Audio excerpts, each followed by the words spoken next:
What's up, y'all? I am headed to get Shane. We got a little bit more news today. We'll take you along with us while we handle that.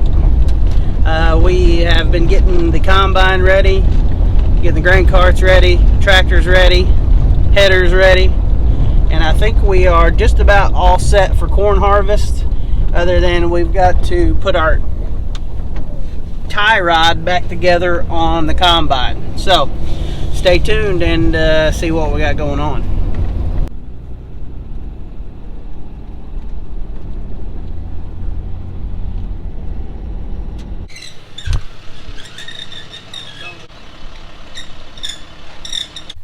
Well, we just got back from Sykeston. I've already dropped Matt off. Shane is on his way back with one of the things that we bought. We picked up a few power units while we were over there. They're all 6-cylinder liquid propane LP motors. Two of them have the pumps on there like you see we use at the river. Really, for us, we can never have enough of these. Hopefully the motors are in good shape. That's all we can ask for. They weren't super expensive. We could buy 3 of those for less than a quarter of what a diesel one costs. And they interchange with a lot of stuff that we have, so it makes sense for our program. But anyhow, I'm going to catch up with you tomorrow and show you the other things that we got while we were over at the sale. What's up, y'all? It is a couple days after I shot the last video. I showed you the power units that we bought while we were at the auction in Sykeston, Missouri. We bought something else that I haven't showed you yet, something we weren't expecting to buy, but it's cool, and we're going to get to that later. We got to get these power units unloaded. I've got a couple other things that I got to do around here, and then I'm going to meet Matt and Shane in town. They've been working on the combine this week, getting it ready to go, and our turbo till disc, so we can start working some ground this fall. So that's what we've been up to, and I'm going to catch you up in just a second. So I thought maybe by today we were going to end up taking a sample of corn, going and cutting a little piece, seeing what it looked like as far as moisture. But based on what the neighbors have been harvesting, I would say ours is a little bit off as well, or a little bit little ways away. So I don't think we're gonna do a sample of corn today, but we are gonna try to get some things shuffled around. We've got to unload those power units and get them put somewhere for the winter, and then we'll go through them this winter and make sure they're in good shape. I don't necessarily know that we're going to need those power units. They have the pumps on them for the rivers like we pump out of, but I don't necessarily know that we will need them, but they were affordable enough to where they're good backups, and if we add any ground that needs those kind of pumps, they'll come in handy. We're going to shuffle some equipment around today. We're going to have to get this Freightliner off of the lowboy. That's a little bit of a chore. And get it on a hopper bottom, get that hopper bottom ready. The Volvo is back on a dump trailer on the excavation company. We're going to have to get that off, get that on a hopper bottom, get our hopper bottoms lined out. We were going to try to find another truck for our third hopper bottom. I don't know if we're going to be able to. We've got to run out and get our auger that puts the grain into the bin so we can put on the little tractor that we bought. I'm in my wife's little Jeep today. She'll probably kill me if I get it muddy or dirty. Notice anything else? I don't. So yeah, that's the other thing. If you notice in the background, there's 2 combines sitting here. So when we went to Sykeston the other day, we accidentally bought another combine. Not accidentally. We were sitting there, we were watching them sell.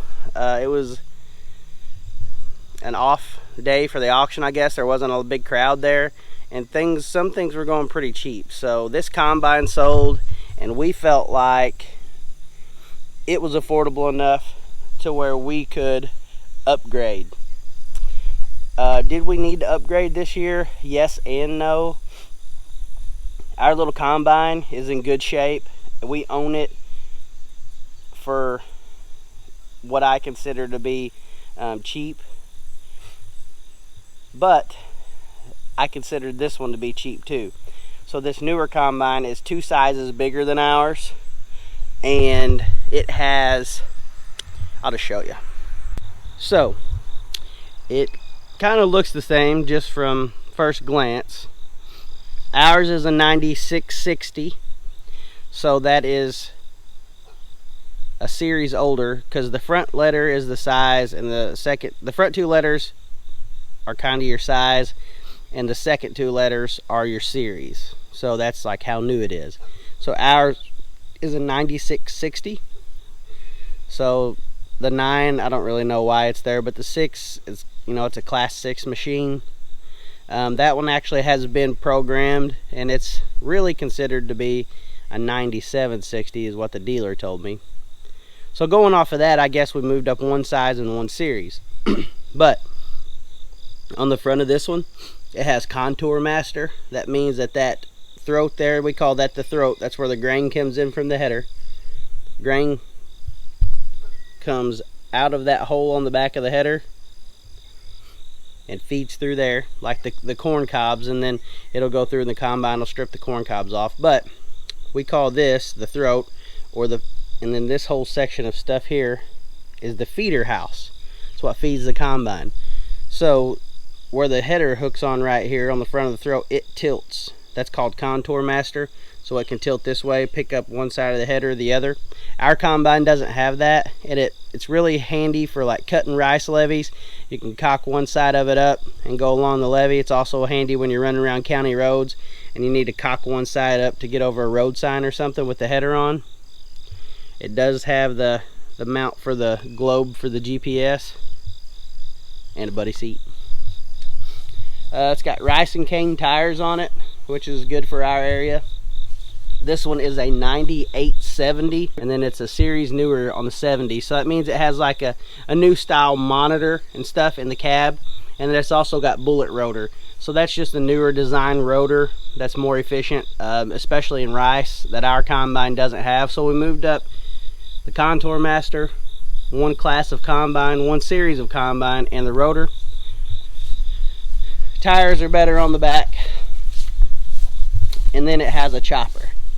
So that's a set of knives in here that chops up the stalks as they come out, and that's way better for fall tillage. We're able to incorporate that residue from the crop into the dirt better, and you're not messing with stringy long stalks of beans and stuff like that. It chops it up into a lot better, a lot smaller size, so we can incorporate that into the dirt better when we work it. If you can see on here, the previous owner, I don't know if you can see, but they left notes all over it. Every time they would change something, they would leave a note. So that just tells you the matter of attention that they paid to it mechanically. In comparison,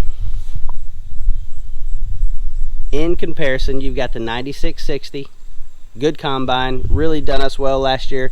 Like I said, we got a good deal on it for our first combine. And then the 9870, looks like we got a low tire. We'll have to get some attention on that. So 9870, 9660 look pretty similar, but there are differences that do matter to us. So that's what's been happening, exciting for us. You know, it's not like we just go out and, oh, hey, we want that.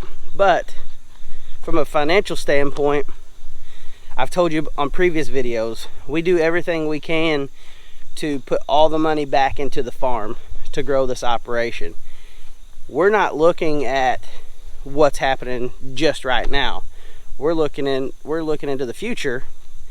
Will this operation grow? Can we grow? Do we have the equipment to grow? Things like that.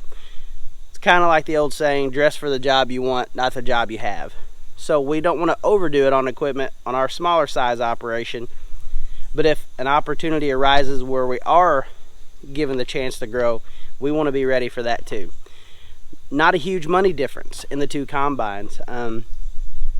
Every year you're going to have to spend some money on your combine, and we've already spent some money on ours. to get it in shape. But looking into next year, the money we would have spent upgraded us to that machine. So the plan is we will sell the 9660 probably maybe this fall, or we may use both machines because of our tight time schedule with our other jobs. We may just go ahead and use both machines to get the crop out, get that one cleaned up, do some work to it, and then sell it to somebody, and it'll still make somebody a good machine. But for the time being, that's up in the air. But it is in the plan. You know, if we don't need the second machine, we're obviously going to sell it because we need to get some money paid back. But that's kind of what's been happening. Like I said, we don't just get to go freely spend money, but you have to be strategic about your money. You have to spend money where it matters and not blow money where it doesn't.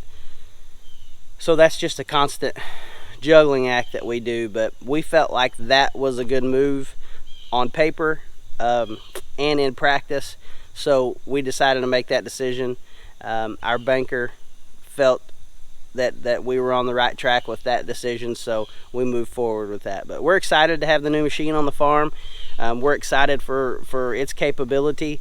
We're hoping that we see, you know, a huge difference. Whether we do or not, it won't be noticeable maybe to the naked eye, but we will know as far as like the threshing capability, the amount of residue coming out of the back. You know, we'll see all that, and we'll tell you as we go, just so you can know that our purchase was justified, if you care or if you don't care. But anyhow, that's what we're up to. New grain cart, new little tractor, new combine. It's all new to us. It seems like a lot of money spending, but that's what it's all about when you're trying to grow a farm. So we do have some fun every once in a while. I'm still in that little gray area of I forget to record everything that we do. We shuffled all that equipment around this morning and I didn't record it, but I just came and grabbed my shotgun. Me and Shane and his son Colin are gonna go shoot a few dove. It's dove season where we live, and that's it's really good. It's good eating. So we're gonna go do that for a little bit, and then we'll check our water for the evening and do a couple other chores, and we'll call that a day. We're kind of taking a little rest period before it gets real busy.